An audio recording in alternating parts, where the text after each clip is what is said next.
Terceiro e último bloco do Jornal do Rio e a gente abre espaço para a saúde. No quadro de hoje, a Mariana Procópio fala sobre como a busca por padrões perfeitos pode levar muitas mulheres a conviverem com os transtornos alimentares.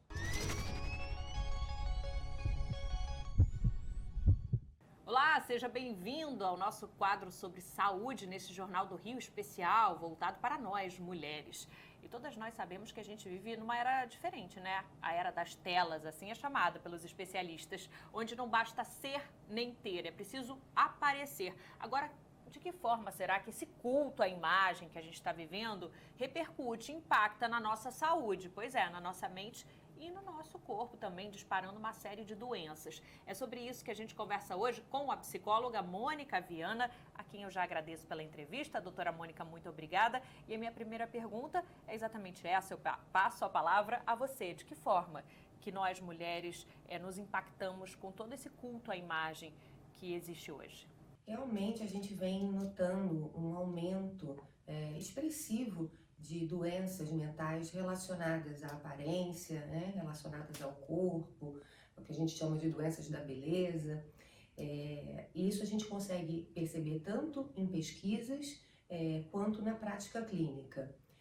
Se a gente for pegar o Manual de Diagnóstico de Doenças Mentais, o DSM, a gente vai encontrar duas categorias de doenças que se enquadrariam nesse perfil.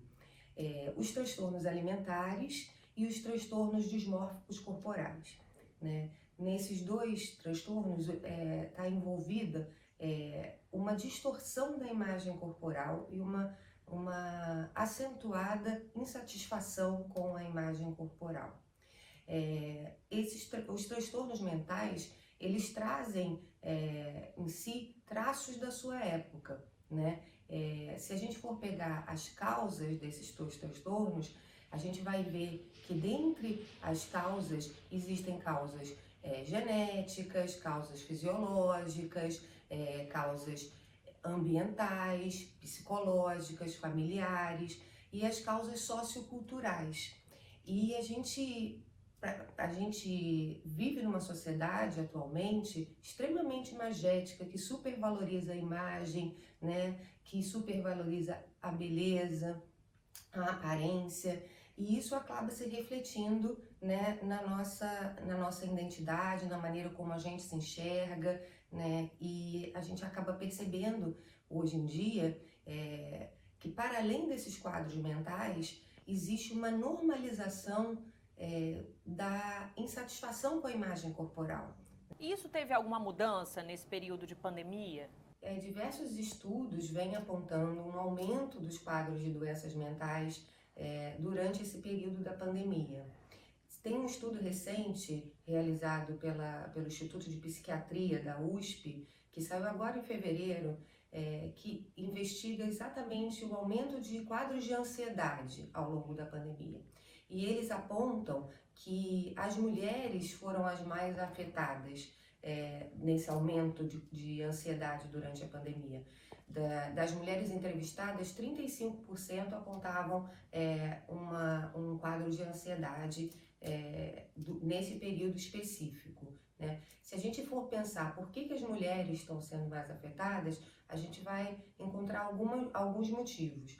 Um deles a questão das múltiplas tarefas, né? A mulher tem que dar conta dos cuidados domésticos, né? Do trabalho, dos filhos. Se a gente for pensar especificamente a questão da aparência, a gente pode pensar em dois fatores. Um é a questão do excesso de uso de telas, né? A gente tem ficado mais exposto às telas, dispensado mais tempo na internet, né, utilizando redes sociais. E um outro fator que a gente pode pensar também é o isolamento social acabou cerceando muito também as atividades físicas, né? E isso também acaba afetando a nossa relação com o nosso corpo. E doutora Mônica, de que forma nós mulheres podemos agir para que essa pressão, esse culto à imagem, ao corpo, não nos afete tanto? É muito importante a gente pensar em formas, né, de ampliar esses padrões de beleza e torná-los menos excludentes.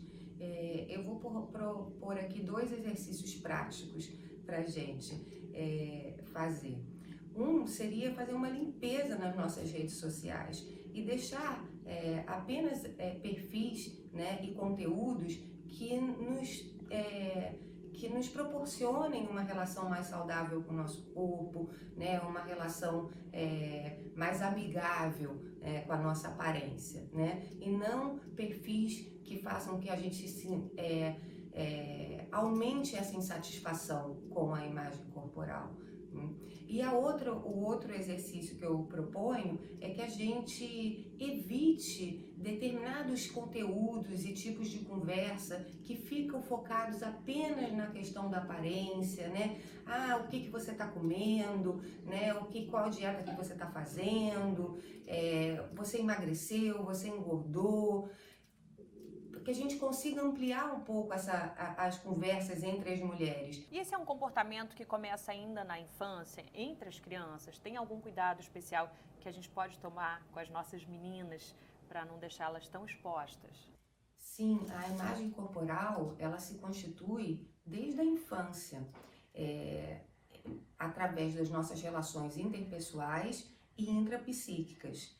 É muito importante a gente pensar nas crianças e nas próximas gerações de uma forma preventiva, né? Se a gente for pensar atualmente, na geração atual, a identidade está muito atrelada à aparência, muitas vezes sendo confundida com a própria aparência, né?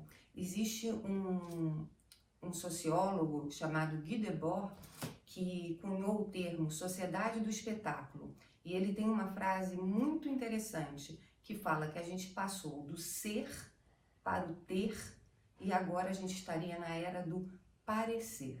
Doutora Mônica Viana, muito obrigada pelas orientações, a psicóloga Mônica Viana. Eu agradeço vocês também pela companhia. Sábado que vem estamos de volta, sempre aqui no Jornal do Rio, sempre sobre saúde, sempre comigo, Mariana Procópio. Tchau, gente!